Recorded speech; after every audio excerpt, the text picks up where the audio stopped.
Classes బాగా participate చేస్తున్నాను. దాంట్లో దీంట్లో సింధు అండ్ బ్యాచ్ బాగా పెర్ఫామ్ చేశారు. సెకండ్ ఇయర్స్ నుంచి రిజిస్టర్ అయ్యారు. అంటే టైం లిమిట్ అది కూడా చాలా తక్కువ టైం, మేము పెట్టిందే తక్కువ టైం. ఎలిమినేషన్స్ చేస్తాం ఎక్కువ మంది వచ్చారని చెప్పి, కానీ అంత తక్కువ టైంలో ఇంకా వాళ్ళు మేము 10 minutes పెడితే వాళ్ళు 3 minutes లోనే కంప్లీట్ చేసేసారు. నాట్ ఓన్లీ ప్రోగ్రామింగ్ లాంగ్వేజే కాకుండా వాళ్ళు పాలిటిక్స్ ఇవన్నీ కూడా మేము దాంట్లో ఇంక్లూడ్ చేసాము. సో అది సింధు వాళ్ళ బ్యాచ్ నా అభినయం. సో సార్కి కూడా చెప్పానమ్మా, నేను పర్సనల్ గా హెచ్ఓడి సార్ కూడా నేను మెన్షన్ చేశాను. సెకండ్ ఇయర్ నుంచి సింధు బ్యాచ్ 2 members ఉన్నారు సార్. సో వాళ్ళు అంటే సార్ కాలేజ్కి రావట్లేదు, సార్ కాలేజ్కి వచ్చిన తర్వాత ఒకసారి ఏంటి అనేది చూడమని చెప్పాను. సో ఇక్కడ మనకి first 3 events technical centre consider చేసి 2 prizes ఇచ్చారు. మిగతా డిపార్ట్మెంట్ కూడా చెప్పకుండా వాళ్ళే డివైడ్ చేశారు. మొత్తం ఈసీ మెయిన్ సెంటర్ తీసుకున్నారు.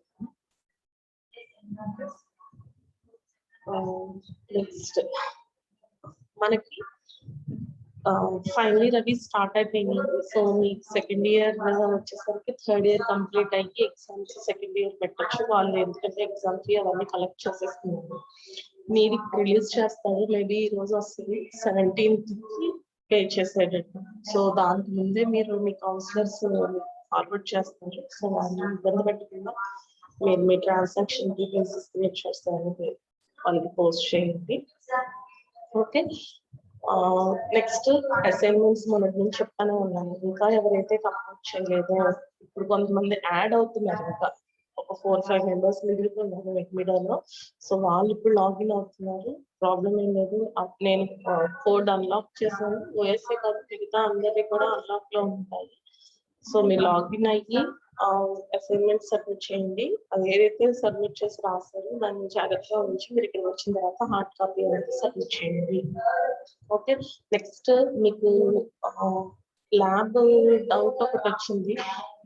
ఎక్స్పెరిమెంట్ 1 మొత్తం యూనిట్స్ కదమ్మా, 1A 1B 1C 1D అనేది మామూలుగా మన అబ్జర్వేషన్ 2 sides రాయండి. ఓన్లీ రైట్ సైడ్ ప్రోగ్రామ్ రాస్తాము, లెఫ్ట్ సైడ్ వచ్చేసరికి అవుట్పుట్ రాస్తాం కదా. సేమ్ అలాగే ఎక్స్పెరిమెంట్ 2 నుంచి మీరు ప్రోగ్రామ్ ఒక సైడ్ రాసి అవుట్పుట్ అదర్ సైడ్ రావండి. 1A 1B ఇవి మాత్రం ఏంటంటే అక్కడికక్కడ కమాండ్స్ ఇస్తాం కాబట్టి మ్యాన్ క్యాట్ ఇవన్నీ అక్కడే ఇచ్చి దానికి అవుట్పుట్ ఇది అని మనం అక్కడ రాస్తాం కదా. సో అది మటుకు బోత్ సైడ్స్ యూజ్ చేసి రాసేయండి, బోత్ సైడ్స్ రాసేయండి. ఓన్లీ 1A 1B 1C వరకు మీరు బోత్ సైడ్స్ కంప్లీట్ గా రాసేయండి. నెక్స్ట్ ఎక్స్పెరిమెంట్ 2 దగ్గర నుంచి మాత్రం సింగిల్ సైడ్, ఒక సైడ్ ప్రోగ్రామ్ రాయండి, ఇంకో సైడ్ అవుట్పుట్ రాయండి. మధ్యలో మీకు నాకు తెలిసి ప్రోగ్రామ్ అన్ని లైన్ గా వచ్చిండవు. మనం ఏదైతే కంప్లీట్ చేస్తున్నామో దాని పరంగానే వచ్చింది కాబట్టి నేను ఒక నిమిషం చెప్పేస్తాను. ఆల్రెడీ స్టార్ట్ చేసి నాకు తెలిసి 1A 1B 1C వరకు ప్రాసెస్ ఉంటారు. సో ప్రాసెస్ అంటే ప్రాబ్లం లేదు.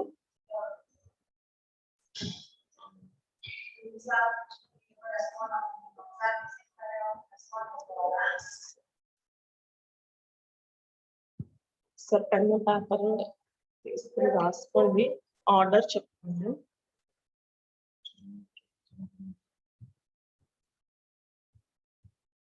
ఓకే, 1E వరకు కంటిన్యూస్ గా రాసేస్తారు.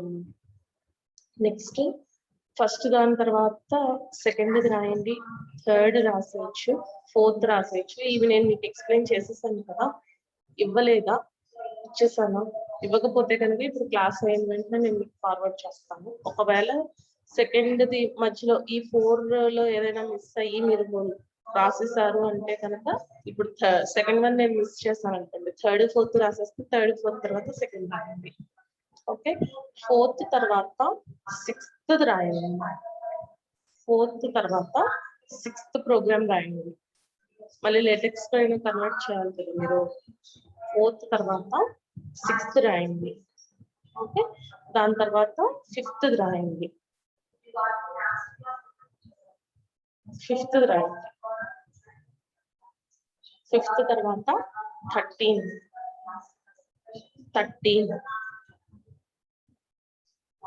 నెక్స్ట్ 12 13 తర్వాత 12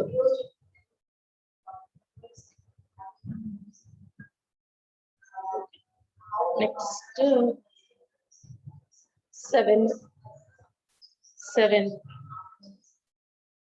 నెక్స్ట్ 7 నెక్స్ట్ 10th 7 తర్వాత 10 తర్వాత 11 తర్వాత 8 తర్వాత 9 7 తర్వాత 8 తర్వాత 9 ఓకే, తర్వాత లాస్ట్ 14 15 రికార్డ్ కూడా ఇదే ఫార్మాట్ లో వస్తుంది.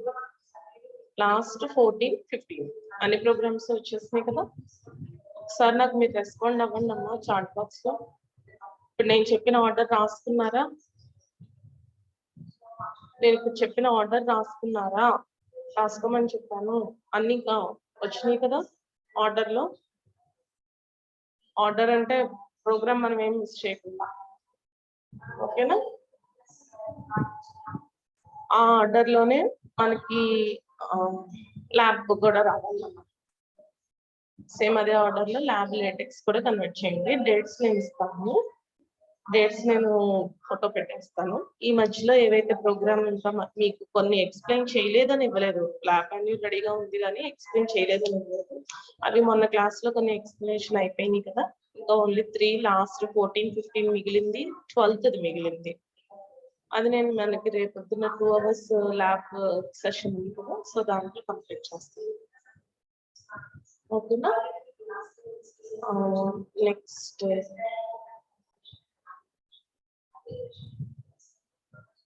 ఇంకా ఈ రోజు నుంచి మీకు రేపు ల్యాబ్ సెషన్ లో 2 hours 6th కదా, రేపు ల్యాబ్ సెషన్ లో 2 hours మీకు 2 hours పట్టదు.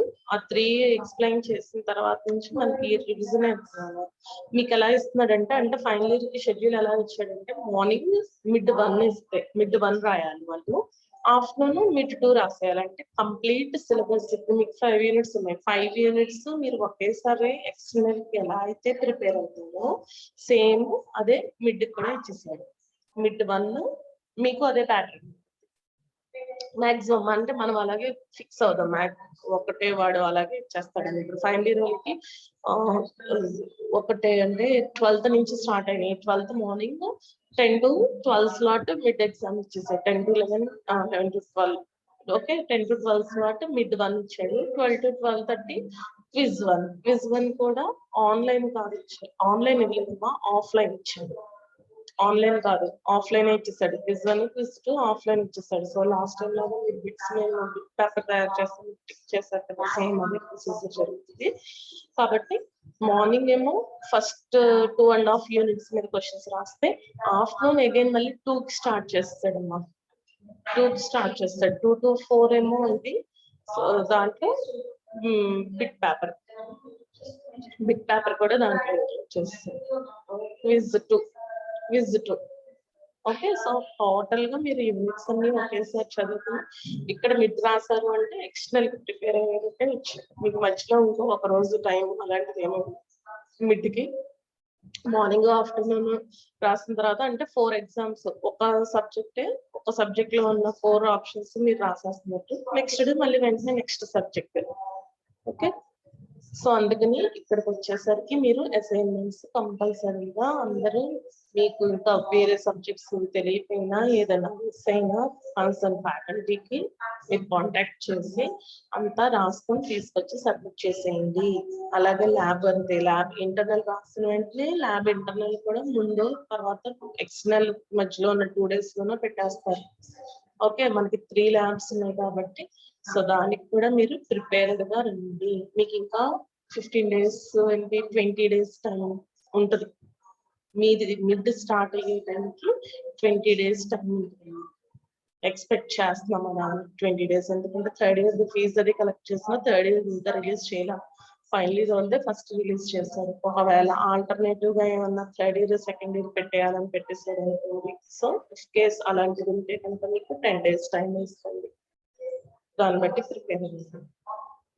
ఓకే, మిడ్ పార్ట్ అంటే యూనిట్ 1 మెయిన్ గా మనకి చదవాల్సిన ఓవరాల్ గా ఓఎస్ అనేది మనం తీసుకుంటే ఇంపార్టెంట్ గా మనం చదువుకునేది ఏంటి, క్లాసికల్ సింక్రనైజేషన్ ప్రాబ్లం. అంటే మనకి సెమాఫోర్ ఇచ్చిన, మానిటర్ ఇచ్చిన, క్రిటికల్ రీజన్ ఇచ్చిన, మ్యూచువల్ సెక్షన్ ఇచ్చిన, మనకి producer consumer problem, okay, dining philosopher problem, ఈ రెండిట్లకి ఆల్గరిథమ్స్ మీరు పక్కాగా గుర్తుపెట్టుకోవాలి. ఫుల్ మార్క్స్ పడతాయి. ప్రొడ్యూసర్ కన్స్యూమర్ తీసుకున్నారు అనుకోండి అమ్మ, సెమాఫోర్ లోనూ రాస్తారు, ఇక్కడ మ్యూచువల్ ఎక్స్క్లూషన్ లోనూ రాస్తారు.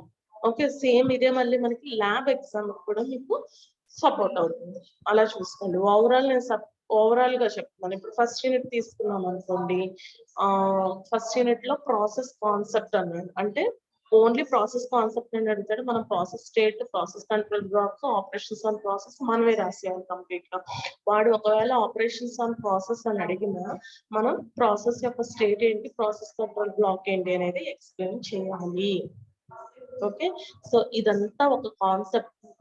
చిన్నగా ఇక్కడ మనకి ఆ డయాగ్రామ్ ఇచ్చి దాంట్లో ఏదైతే ఎక్స్ప్లెయిన్ చేశాడో ఇదంతా ఒక concept, process. Okay, briefly explain process. ఇక్కడ నుంచి షెడ్యూలింగ్ ఇవన్నీ వస్తే ఓన్లీ ప్రాసెస్ మీద మనకి ఏదైనా వస్తే కనుక మనం ఇక్కడ ఉన్న కాన్సెప్ట్స్ రాస్తాం. అదొక question. Next operating system services kernel mode ను ఇక్కడ ఒక డయాగ్రామ్ వస్తుంది మీకు, డయాగ్రామ్ చూసుకోండి. Okay, services sorry system structure లో డయాగ్రామ్ తీసుకుంటారు. ఇక్కడ సర్వీసెస్ అనేసరికి ఓవరాల్ అన్ని యూనిట్స్ మళ్ళీ పనిగట్టుకుని మీరు ఇక్కడ ఏమీ చదవక్కర్లేదమ్మా. మీరు కనుక second unit, third unit, fourth unit, fifth unit లో ఓకే సెక్యూరిటీ అంటే ఇది, ప్రొటెక్షన్ అంటే ఇలా ప్రొవైడ్ అవుతుంది. దాంట్లో మళ్ళీ సబ్ పార్ట్స్ కాదు, జస్ట్ యూనిట్ 2 ప్రాసెస్ అంటే ఏంటి, ప్రాసెస్ ఎలా మేనేజ్ అవుతుంది, లేకపోతే ప్రాసెస్ లో మనం ఏమేమి కాన్సెప్ట్ చదవం. మీరు దీంట్లో ఇప్పుడు దీంట్లో only synchronization problem, semaphore, monitor చదవమన్నారు, ఇవే వచ్చి అనుకోండి. ఇక్కడ సర్వీసెస్ దగ్గర ప్రాసెస్ మేనేజ్మెంట్ దగ్గర రాస్తారు. క్రియేట్ అవుతుంది, ఎగ్జిక్యూట్ అవుతుంది, డెడ్ లాక్ కండిషన్ రాకుండా చూసుకుంటుంది, క్లోజ్ అయిపోతుంది ప్రాసెస్. దాని యొక్క వర్క్ అయిపోతే క్లోజ్ అయిపోతుంది. మళ్ళీ ఆ ప్రాసెస్ అనేది ఇంకో ప్రాసెస్ క్రియేట్ చేసుకుంటుంది. ఇలా మీరు ఏదైతే చదివిన ఇప్పుడు సెకండ్ యూనిట్ లో ఆ కాన్సెప్ట్ ఖచ్చితంగా చదువుతారు. ఏది క్లాసికల్ దీంట్లో dining philosopher, producer consumer problem and mutual exclusion, FCFS scheduling algorithms. Scheduling, ఇక్కడ షెడ్యూలింగ్ ఆల్గరిథమ్స్ ఇక్కడ చదవటం వల్ల ఇక్కడ యూజ్ ఉంటుంది. ల్యాబ్ ప్రోగ్రామ్స్ కూడా మీరు రాస్తారు, ఈవెన్ వైవా కూడా మీరు యాక్టివ్ చేస్తారు. ఇలాంటివి చూసుకోండి ఫస్ట్ మెయిన్ గా. ఓకే, ఈ కాన్సెప్ట్ వచ్చు. నెక్స్ట్ థర్డ్ యూనిట్ అంతా చదవట్లేదు మీకు, ఓన్లీ థర్డ్ యూనిట్ లో మనకి పేజింగ్, పేజ్ రీప్లేస్మెంట్ ఆల్గరిథమ్స్ చదువుతారు. అవి మీకు ల్యాబ్ లో కూడా యూజ్ అవుతాయి. సో ఇక్కడ పేజ్ రీప్లేస్మెంట్ ఆల్గరిథం వైవాలో ఇది అవుతుంది. సో అలా మనకి ఇక్కడ పేజ్ రీప్లేస్మెంట్ ఆల్గరిథం అంటే ఏంటో ఒకటే చదివారు. నెక్స్ట్ స్వాపింగ్ అనే చిన్న కాన్సెప్ట్ చదివారు అనుకోండి. దీన్ని తీసుకెళ్లి ఆపరేటింగ్ సిస్టమ్ సర్వీసెస్ లో మనకి ఓఎస్ ఈ మేనేజ్మెంట్ మెమరీ అనే దాని మీద ఏ రకంగా సర్వీస్ ప్రొవైడ్ చేస్తుంది అనేది రాస్తారు. ఓకే, మీరు మిగతా అంత కాన్సెప్ట్ మీరు చదవకపోయినా ఇక్కడ ఏదైతే చదివారో ఫైల్ సిస్టమ్ ఉంది, మనకి డయాగ్రామ్ ఉంది కదా, ఫైల్ సిస్టమ్ కి ఫైల్ సిస్టమ్ ఇంప్లిమెంటేషన్ అని చెప్పి మనం సింగిల్ లింక్ లిస్ట్ సీక్వెన్షియల్ అని చెప్పి తీసుకుంటాం. సేమ్ అదే కాన్సెప్ట్ మనకి ల్యాబ్ ప్రోగ్రామ్ కూడా ఉంది. సో నెక్స్ట్ ఇక్కడ సమ్ డిస్క్ షెడ్యూలింగ్ అనేది ల్యాబ్ ప్రోగ్రామ్ లేదు, కానీ మనం ఇక్కడ డిస్క్ షెడ్యూలింగ్ దగ్గర ఎలా ట్రాక్ అనేది ఎలా మూవ్ అవుతుంది అనేది. నెక్స్ట్ రైడ్ స్ట్రక్చర్ అనేది ఇంపార్టెంట్ అన్నారు. కొన్ని రైడ్ మీరు చదవలేదు, ఓన్లీ డిస్క్ షెడ్యూలింగ్ ఇలాంటి డయాగ్రామ్స్ చూసారు. ఇదే తీసుకెళ్లి ఫస్ట్ యూనిట్ లో సర్వీసెస్ దగ్గర రాస్తుంది. ఓకేనా, సో అలా మీకు చదివిన కాన్సెప్ట్ నుంచే ఇప్పుడు ఫర్ సపోజ్ 4 యూనిట్స్ చదివారు, 5th యూనిట్ చదవలేదు. సో ఇక్కడ మనం ఏం రాయాలి అనేది కంప్లీట్ గా థియరిటికల్ గా సబ్జెక్ట్ వైజ్ అని కాకుండా జనరలైజ్డ్ పాయింట్ లో ఏం రాయాలి అనేది మీరు కొంచెం ఆలోచించుకుని, లేకపోతే ఇక్కడ ఏమొస్తుంది అంటే అసలు ఫస్ట్ గోల్స్ ఆఫ్ ప్రొటెక్షన్ ఎందుకు చేయాలి, యాక్సెస్ మ్యాట్రిక్స్ అంటే ఏమేమి వస్తాయి, అంతవరకు మీరు జనరల్ గా తెలుసుకుని ఉంటే మిగతావన్నీ, ఎందుకంటే బిట్స్ కూడా కవర్ అవుతాయి కదా. సో జనరల్ గా ఇవి తెలుసుకుంటే కనుక క్వశ్చన్ అనేది మీరు అటెంప్ట్ చేస్తారు. సో అలా ప్రిపేర్ అవ్వండి అమ్మా. దీనికి మటుకు నేను ఒక్క యూనిట్ మీకు రివైజ్ చేస్తూ వస్తాను. సో అలా మెయిన్ గా మీరు చదవాల్సింది operating system structure, next types of system calls, operating system structure, next types of system call. ఇక్కడ ఆపరేటింగ్ సిస్టమ్ స్ట్రక్చర్ లో మోనోలిథిక్ లేయర్ ఇవన్నీ ఏవైతే 4 మోడల్స్ మనం నేర్చుకున్నామో డయాగ్రామ్స్ ఇంపార్టెంట్. డయాగ్రామ్ డ్రా చేశారు అంటే థియరిటికల్ పార్టికల్ రాసేస్తారు. Okay, next types of system calls, next third one process concept. దాంట్లోనే వస్తుంది basic concept, process state, process control block అనేది వస్తుంది, operations on process. Okay, so 3 questions ఇక్కడ. నెక్స్ట్ యూనిట్ 2 లో scheduling algorithms, multi-thread models and threading issues. Multi-thread models and threading issues. Okay, next mutual exclusion అనగానే మనకి critical reason కూడా రాసేయాలమ్మా. mutual exclusion, critical reason,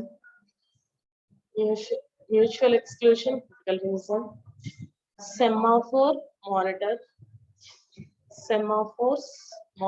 Semaphore use చేసి మనం producer consumer ఏదైతే lab programme తీసుకున్నామో ఆ యొక్క ఫంక్షన్, ప్రొడ్యూసర్ ఒక ఫంక్షన్, కన్స్యూమర్ ఒక ఫంక్షన్ థియరిటికల్ గా కూడా రాయండి. ఎందుకంటే అదే ఆల్గరిథం. మీకు అది క్లియర్ గా ఎక్స్ప్లెయిన్ చేసి ఆల్గరిథం మనకి వాడు ఏదైతే ఇచ్చాడో ఇలా రిపీట్ అవుతుంది అనేది మళ్ళీ మనకి ల్యాబ్ ఎగ్జామ్ లో వస్తుంది. So producer consumer problem and ఇది విడిగా మీరు నేర్చుకోవాలి. Dining philosopher problem. ఓకే, అది సెకండ్ యూనిట్. మీ ఇద్దరు చదవద్దు అని కాదు, ఫస్ట్ మీరు ఒక 10 క్వశ్చన్స్ పెట్టుకుని ఈ 10 క్వశ్చన్స్ లో ఇవి కంపల్సరీగా ఒక ఇంపార్టెంట్ గా ఇవి కంప్లీట్ చేయాలి అని అనుకుంటారు కదమ్మా, సో దాని గురించి చెప్తున్నాను. ఇవే చదివితే పాస్ అయిపోతారని కాదు, మాక్సిమం ఒక 10 క్వశ్చన్స్ ఓవరాల్ గా మనం ఇవి వస్తాయి అనే ఛాన్స్ లో మనం ప్రిపేర్ అయ్యారంటే దాంట్లో మనకు ఉంటాయని. ఫస్ట్ యూనిట్ ఒకసారి చెప్పమంటున్నారు, మెసేజ్ చేశారు, ఒకసారి చూడండి. ఫస్ట్ యూనిట్ లో ఆపరేటింగ్ సిస్టమ్ స్ట్రక్చర్, ఇది ఆపరేటింగ్ సిస్టమ్ స్ట్రక్చర్. ఇక్కడ 4 వస్తాయి. Operating system structure, types of system calls, and third one process concept. ఓకేనా? నెక్స్ట్ థర్డ్ యూనిట్ వచ్చేసరికి స్వాపింగ్.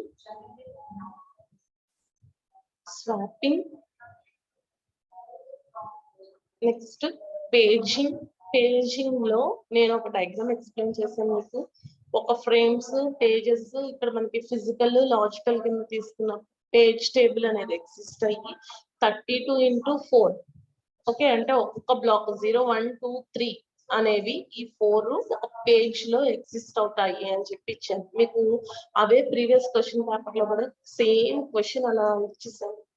అంటే ఆ ఒక్క డయాగ్రామ్ మీరు విడిగా పేజ్ దాని నుంచి ఎక్స్ప్లెయిన్ చేయాలి, అలా చూసుకోవాలి. నేను అవి చెప్తానమ్మా మళ్ళీ మీకు పీపీటీ మీకు ఏదైతే చెప్పానో అవి ఒకసారి ఎక్స్ప్లెయిన్ చేస్తాను. మనకి ఈ 10 days టైంలో ఇదే ఇప్పుడు దాకా వినకపోయినా ఈ 10 days క్లాసెస్ విన్నారు అంటే ప్రతి ఒక్క సబ్జెక్ట్ రివిజన్ స్టార్ట్ చేస్తారు కాబట్టి మీకు కొంత ఐడియా వచ్చేస్తుంది. Okay, so swapping, paging, segmentation నేను చెప్పట్లా, paging. Okay, demand paging, page replacement algorithm, thrashing, and next thrashing. Last unit లో 5th యూనిట్ లో మీకు కేస్ స్టడీ అని ఇచ్చాడు చూడండి అమ్మా. లైనెక్స్ అని, విండోస్ అని ఇస్తే మనకి ఇప్పటి వరకు ఏదైతే నేర్చుకున్నామో అది రాయండి అన్నా. ఆ కేస్ స్టడీలో మీకు memory mapped files and kernel memory allocation అనేది యూస్ అవుతుంది. Memory mapped files, kernel memory allocation అనే కాన్సెప్ట్ అక్కడ యూస్ అవుతుంది.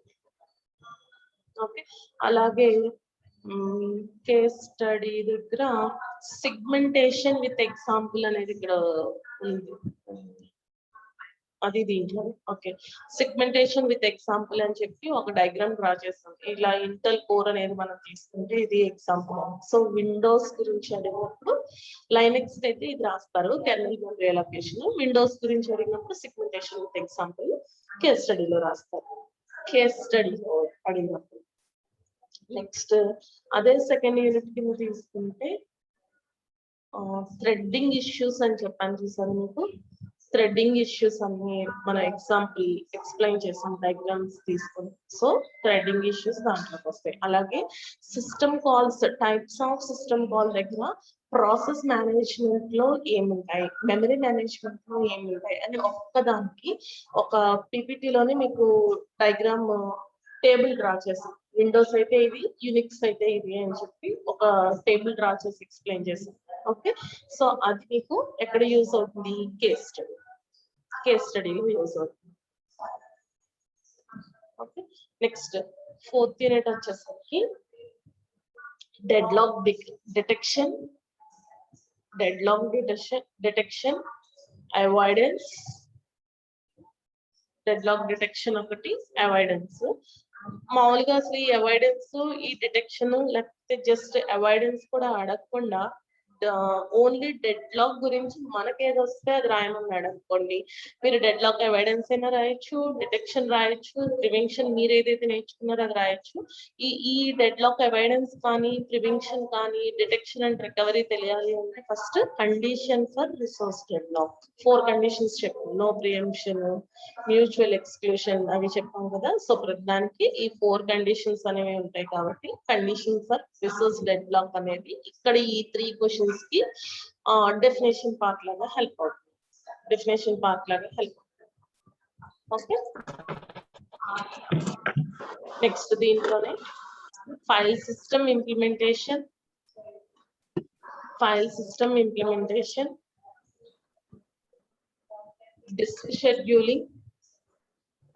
disk scheduling and RAID structure. File system implementation, disk scheduling and RAID structure. Adi 4th unit. Okay, next 5th unit వచ్చేసరికి access matrix అనేది important. మనం access matrix అనేది వాడు అడిగిన మనం యాక్సెస్ కంట్రోల్ కూడా రాయాలమ్మా దాంట్లో. యాక్సెస్ మ్యాట్రిక్స్ అడిగినా, యాక్సెస్ కంట్రోల్ అని అడిగినా యాక్సెస్ మ్యాట్రిక్స్ కంట్రోల్ రాస్తాం. దాంట్లో revocation of access rights. Okay, next 2 types of threads, program thread and system thread. 2 types of threads. So ఇక్కడ ప్రోగ్రామ్ థ్రెడ్, సిస్టమ్ థ్రెడ్. దీంట్లో మళ్ళీ డిఫరెంట్ ఇంకా ఇవన్నీ అని చెప్పి ఎక్స్ప్లెయిన్ చేసాం కదా, sub headings, side headings. So దాంట్లో మీరు ఎలా గుర్తుపెట్టుకుని మీకు ఎంతవరకు ఈజీ అని అనిపిస్తే అది చూసుకోండి. ఓన్లీ అక్కడ వాడు అడిగేది థ్రెడ్ అడుగుతాడు, థ్రెడ్ అని అడుగుతాడు. ఆ థ్రెడ్ అని అడిగినప్పుడు మనకి 2 టైప్స్. ఎవరేజ్ ITK 04 ఇంకా టెక్సస్ నుంచి బయటకు రాలేదే. ITK 47 16 ఇప్పుడు లేచారా?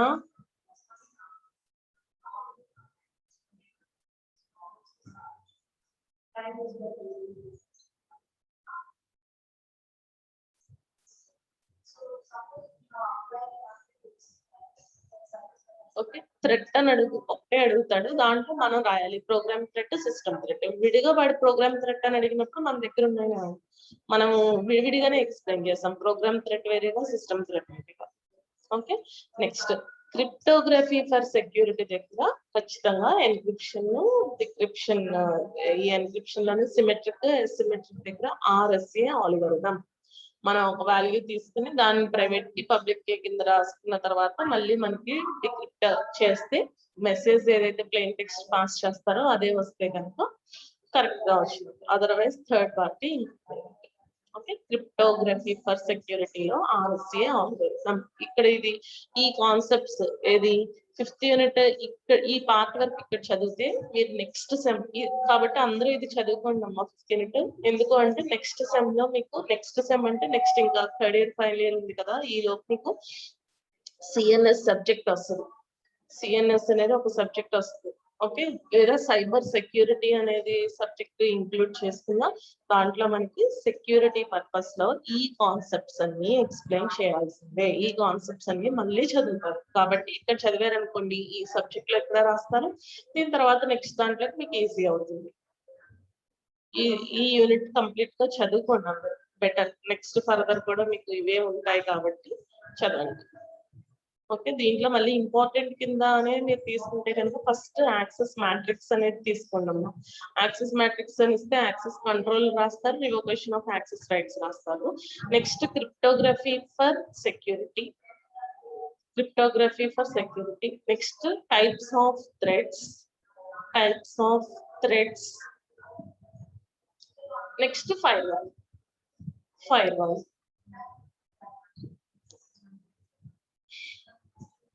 ఓకేనా?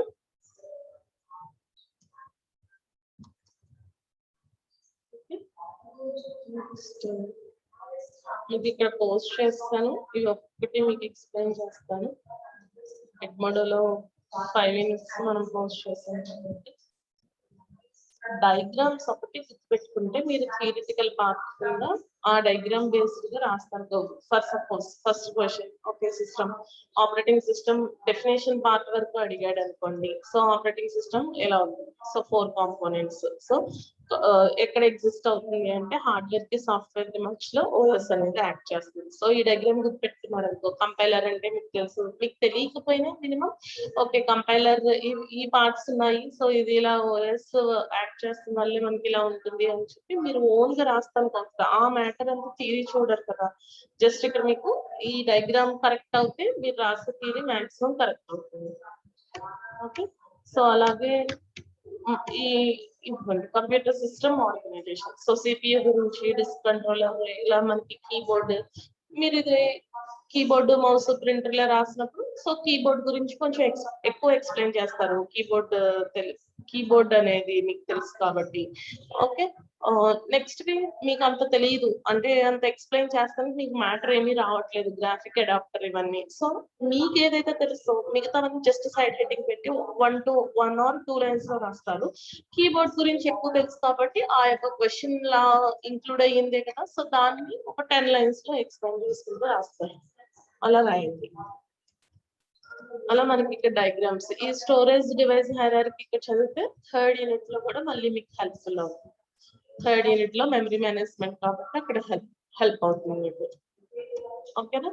సో డిఎంఏ ఇలా డయాగ్రామ్స్, ఈ డయాగ్రామ్ ఒకటి గుర్తుపెట్టుకుంటే వాడి డిఎంఏ డైరెక్ట్ మెమరీ యాక్సెస్ అడిగిన నెక్స్ట్ ఇదే డిఎంఏ మళ్ళీ ఎక్కడ యూజ్ అవుతుంది, 3rd యూనిట్ లో యూజ్ అవుతుంది. సో ఇక్కడ క్వశ్చన్ ఇస్తే ఇక్కడ రాస్తారు. ఒకసారి వాడు ఇండైరెక్ట్ గా క్వశ్చన్ ఇక్కడ ఇచ్చిందే అక్కడ ఇచ్చాడు కదా, రెండింటికి ఒకే ఆన్సర్ కదా అనుకుంటాము. సో మాక్సిమమ్ అలా ఇచ్చే క్వశ్చన్ డిఫరెంట్ అవ్వచ్చు కానీ ఆన్సర్ ఇదే వస్తుంది. దానికి కొంచెం ముందు కానీ వెనకాల కానీ ఇంకో ఎక్స్ట్రాగా చిన్న బిట్ ఏదైనా యాడ్ చేస్తారు.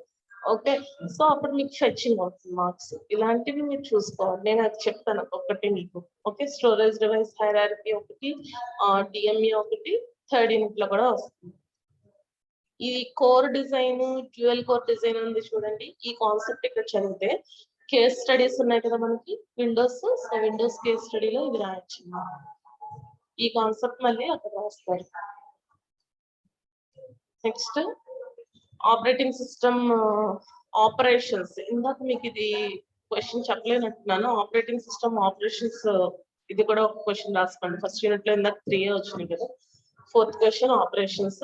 So user mode, kernel mode ఇటు ఎక్స్ప్లెయిన్ చేశాడు. ఓకే, సో ఒక మేనేజ్మెంట్ లో ఏం యాక్టివిటీస్ ఇక్కడే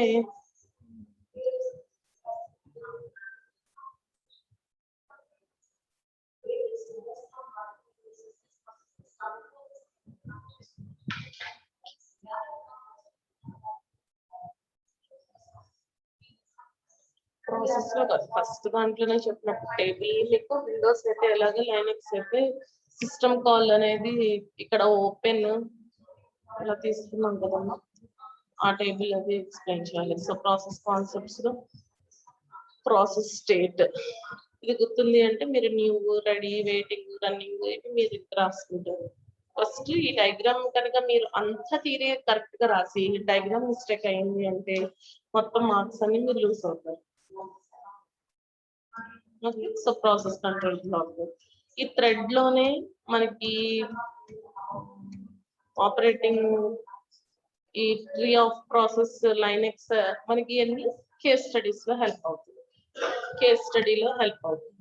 విడిగా మనకి ఎలా అయితే మనం ఎంతవరకు అయితే బ్రౌజర్ అని చెప్పి ఇలా రాస్తున్నామో మీరు అందుకనే అన్న కేస్ స్టడీలో విండోస్ గురించి అడిగితే మీరు ఏవైతే సిస్టమ్ లో అన్ని చేయగలుగుతున్నారో లేటెక్స్ కన్వర్ట్ చేస్తాం కానీ, ఒక ప్రోగ్రామ్స్ రాస్తాం కానీ, ఒక పీపీటీ కానీ, వర్డ్ డాక్యుమెంట్ ఏదైతే చేస్తున్నారో కంప్లీట్ గా దాని గురించి రాస్తే ఇస్ నథింగ్ బట్ మీరు అక్కడ విండోస్ లో రాసేయచ్చు case study.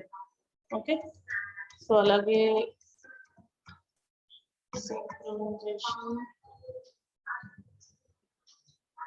some of those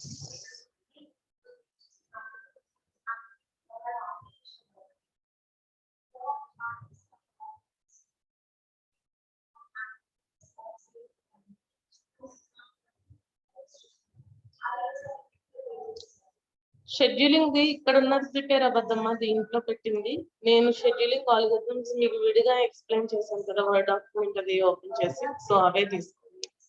FCFS, SJF, okay, shortest remaining time next అది కూడా విడిగా చెప్పాను నేను మీకు. దీంట్లో ఎగ్జిస్ట్ అవ్వదు, మీకు సిలబస్ లో కూడా అది కనిపించదు, కానీ క్వశ్చన్ పేపర్ లో అడిగే ఛాన్స్ అయితే ఉంది. అడుగుతాడు shortest shortest remaining time first. Okay, so priority scheduling, round robin ఇవన్నీ మనకి మళ్ళీ దీంట్లో మళ్ళీ మీరు ప్రాక్టీస్ చేసుకుంటేనే ఎగ్జామినేషన్ పాయింట్ ఆఫ్ వ్యూలో ఇదొకటి, replacement algorithms, disk scheduling algorithms and file implementation, ఈ 4 మీరు ఎగ్జాంపుల్ సాల్వ్ చేస్తూ కొంచెం ప్రాక్టీస్ ఉంటేనే ఆ ఫార్ములా కానీ అవి నోటెడ్ అయ్యి కన్ఫ్యూజన్ లేకుండా. ఎందుకు ఇక్కడ చూడండి అమ్మ, స్టార్టింగ్ మనం 0 నుంచి తీసుకున్నాం కదా, ఒకవేళ స్టార్టింగ్ వాల్యూ కూడా ఇక్కడ మనకి ఇచ్చేసి 2 నుంచి స్టార్ట్ చేస్తాడు అనుకోండి, 2 నుంచి or 3 milliseconds or 10 milliseconds నుంచి స్టార్ట్ చేశాడు. సో ఇక్కడ 10 నుంచి స్టార్ట్ చేసినప్పుడు మనం ఇప్పుడు ఇక్కడ 4 నుంచి టైం పాయింట్ 4 కి డివైడ్ చేస్తే, సో 10 తర్వాత 14, 17, 20 ఇలా రావాలి. అలాంటివి చిన్నవి మీకు వచ్చిన కాన్సెప్ట్ నే ట్విస్ట్ అలా ఇస్తాడు, మీరు వెంటనే పేపర్ టఫ్ అనుకుంటారు. పేపర్ టఫ్ ఏం కాదు, ఇలాంటి ప్రాబ్లమెటిక్ దగ్గర కొంచెం ట్విస్ట్ ఇలా ఇస్తాడు. మనం ఇప్పటి వరకు 0తో నేర్చుకుంటే లేదా ఇక్కడ ఎక్స్ట్రాగా సమ్ అరైవల్ టైం అని ఇలా ఇస్తాడమ్మా. సో కన్సిడరేషన్ మనం వాడు ఇచ్చిన క్వశ్చన్ ఏంటి అనేది ఒక 2 టైమ్స్ మీరు చదువుకుని ఇక్కడ స్టార్ట్ చేయాలి అని చెప్పాను కదా. సో ప్రస్తుతానికి ఎంతో మనకి ఎక్స్పాండ్ ఉంటుంది కాబట్టి విడివిడిగా waiting time of P1, waiting time of P2, waiting time of P3, next average waiting time find చేయండి. మళ్ళీ turn around time of P1 విడివిడిగా రాయండి, అంతేగాని కంప్లీట్ గా ఒకేసారి turn around time of process అని చెప్పి P1 ప్లస్ P1 ఇంత P2 ఇంత అని కాకుండా turn around time of P1, turn around time of P2 and turn around time of P3 అది ఫైండ్ చేసిన తర్వాత ఇప్పుడు average turn around time. So average turn around time దగ్గర మళ్ళీ P1 plus P2 plus P3 divided by process అనేది 3 కాబట్టి divided by 3. So అప్పుడు value రాయండి మళ్ళీ ఈజ్ ఈక్వల్ టు, ఇప్పుడు కింద మళ్ళీ ఇంకో స్టెప్ లో, so turn around time of P1 value ఎంత వచ్చింది, P2 ఎంత వచ్చింది, P3 ఆ వాల్యూస్ డివైడెడ్ బై ఆ వాల్యూ 3. అలా కొంచెం ఇది ఒక్కటే మీకు అంటే మీకు ఇచ్చిన క్వశ్చన్స్ మీద క్వశ్చన్ పేపర్ ఒకసారి మీరు కంప్లీట్ గా స్టడీ చేసి మీకు దాంట్లో ఎన్ని క్వశ్చన్స్ వచ్చో క్లియర్ గా అంటే ఫుల్ అటెంప్ట్ మీరు ఏది ఇవ్వగలరు అనేది చూసుకుని మీకు తెలిసిన క్వశ్చన్ క్లారిటీ ఉన్నదన్నది మాత్రం ఇలా క్లియర్ గా స్టెప్ బై స్టెప్ రాసుకుంటూ రండి.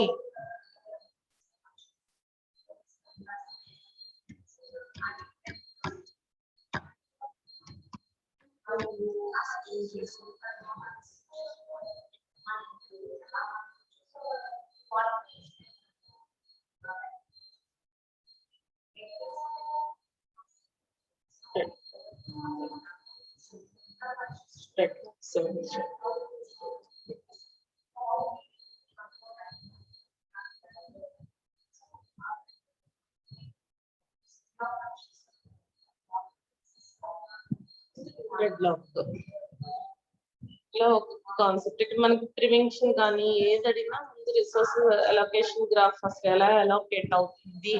ఓకే, దీని యొక్క 4 కండిషన్స్ ఏంటి, 4 కండిషన్స్, బేసిక్ కండిషన్స్ ఏంటి అని చదివితే mutual exclusion, hold and wait, no preemption, circular wait తీసుకెళ్ళి మనం ఇక్కడ అవాయిడెన్స్ దగ్గర ఇది కూడా మీరు ప్రాక్టీస్ ఉంటేనే. వాడు క్వశ్చన్ ఇచ్చేస్తాడమ్మా, వాడు క్వశ్చన్ ఇవ్వకపోతే మీరే ఈ బ్యాంకర్స్ ఆల్గోరిథం అది తీసుకుని మీరే ఇవి తీసుకుని చెయ్యాలి. ఓకే, వాడు ఇచ్చేసాడు అనుకోండి, whether it is safe or unsafe state అని మనల్ని అడుగుతాడు. మళ్ళీ మనం అంతా సాల్వ్ చేసి సేఫ్ అయితే సేఫ్, అన్సేఫ్ అయితే అన్సేఫ్ అనేది రాస్తాం. ఒకవేళ అలా ఇవ్వకపోతే కనుక ఈ వాల్యూస్ ఇదే తీసుకోవాలని లేదు, మీరు ప్రాక్టీస్ ఉంటే ఏమవుతుంది అంటే ఓకే మీరు చేస్తుంది ఎంతవరకు కరెక్ట్. ఇప్పుడు దీని మీద ఎలాగో మనకి ప్రోగ్రామ్ కూడా ఉంది కాబట్టి, ల్యాబ్ ఎగ్జామ్ ల్యాబ్ లో ప్రోగ్రామ్ కూడా ఉంది కాబట్టి మీరు అక్కడ వాల్యూస్ ఇచ్చేయండి, అవుట్పుట్ వస్తుంది కదా. మీరు ఏదైతే వాల్యూస్ ఇచ్చారో దాన్ని మీరు ఇప్పుడు సాల్వ్ చేయండి. సాల్వ్ చేసి మీకు సిస్టమ్ లో వచ్చిన అవుట్పుట్ మీది కరెక్ట్ వచ్చిందా అంటే ఫస్ట్ P0 సీక్వెన్స్ అనేది కరెక్ట్ అయినా, లేకపోతే అలొకేషన్ అలొకేట్ అయింది కరెక్ట్ అయినా అనేది మీకు ఒక ఐడియా వచ్చేస్తుంది. మీకు ఇంకా నెట్ లో చూస్తే నెంబర్ ఆఫ్ ఎగ్జాంపుల్స్ మీరు సాల్వ్ చేసుకుంటాము అనుకుంటే ఎగ్జాంపుల్స్ అవి తీసుకోండి. అలా ఇవి కూడా మీకు రీప్లేస్మెంట్ నెక్స్ట్ షెడ్యూలింగ్ ఆల్గోరిథమ్స్ కి ఎలా అయితే ప్రాక్టీస్ చేయమన్నానో ఇది కూడా మీరు అలాగే ప్రాక్టీస్ చేయాలి. ఓకే, ఈ వాల్యూస్ చూసుకోండి. 3 + 2 5, 5 + 2 7. ఇక్కడ 7 ఉండి ఇక్కడ 8 ఉండకూడదు. ఏది ఓవరాల్ మనం తీసుకునే ఇన్స్టెన్స్ ఇక్కడ 7 ఉంది కదా, ఇక్కడ 7 ఉంది అంటే మీరు తీసుకున్న ఇన్స్టెన్స్ 10 కాబట్టి సరిపోతుంది. అదే ఇక్కడ మీరు 10 తీసుకుని ఇక్కడ మీరు కౌంట్ 11 అయ్యింది అంటే తీసుకున్న క్వశ్చనే రాంగ్ అయిపోతుంది. మీరు ఇలాంటి చిన్న చిన్నవి ఐడెంటిఫై చేసుకోవాలి. అంతా వచ్చేసి ఈజీగా అని చెప్పి జస్ట్ వాల్యూస్ వేసుకుని దాన్ని బట్టి చేసేస్తూ ఉంటారు. ఇక్కడ మీరు నెట్లో ఎగ్జాంపుల్స్ తీసుకుంటారు. ఎగ్జామినేషన్ పాయింట్ ఆఫ్ వ్యూలో ఏం చేస్తారంటే ఇక్కడ ఉన్నాయే మనకి 10 ఇన్స్టెన్స్ అన్నప్పుడు ఇక్కడ మీరు ఏదో ఒక రఫ్ వాల్యూస్ తీసేసుకుంటారు కాబట్టి ఇక్కడ 11 12 వచ్చింది అనుకోండి, దీనికన్నా ఎక్కువ కదా. సో మనకు ఉన్నాయి 10 అన్నప్పుడు ఇక్కడ ఎక్కువ అలొకేట్ అయినాయి అని చూపించలేము కదా. ఓకే, అదొకసారి చూసుకోండి. ఇలాంటి చిన్న మిస్టేక్స్ చేస్తూ ఉంటారు.